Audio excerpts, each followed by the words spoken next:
आपला परमार्थ, आपण काही निष्ठावंत परमार्थिक आहे. आपण म्हणजे सोमवार गुरुवार खायचं नाही बाकी दणकावून हाणायचं. तुम्हाला असं वाटतं काय असला परमार्थ योग्य आहे तुमचं, तुम्ही जे करता ते असं आकाडात दणकावून खाताना श्रावणात पाळता? वा, तुम्हाला असं वाटतं का महादेव फक्त श्रावणातच जागा असतो, बाकीचे 11 महिने डोळे झाकून बसतो, तू खा मी बघत नाही, तू खा, असं करतो का देव? म्हणजे असं अनलॉजिकल परमार्थ आहे ना आपला.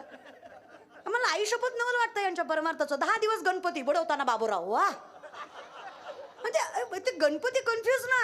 आरती करणारा तूच, टंगडवर करून नाचणारा आहे तूच. नेमका भक्त माझा खरा कुठला, आरती करणारा की हे नाचणारा पिऊन? काय बरं इमानदारीनं सांगा, वडिलांसारखे आहात माझ्या, काय परमार्थ हा? नवरात्राचे उपवास, दसऱ्या दिवशी बोकड, देवी कुपती बन पोत्यात घालून हल्ला पाहिजे सांगणारा.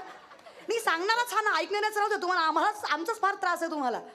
बरं माऊली म्हणतात ना रे, जयाचे आहिक धड नाही तयासी परित्र पुससी काही. पर तुकोबारायांचं मत आहे, नेने फुंको कान नाही एकांतीचे ज्ञान. हे साधं तुम्हाला कळत नाहीये का?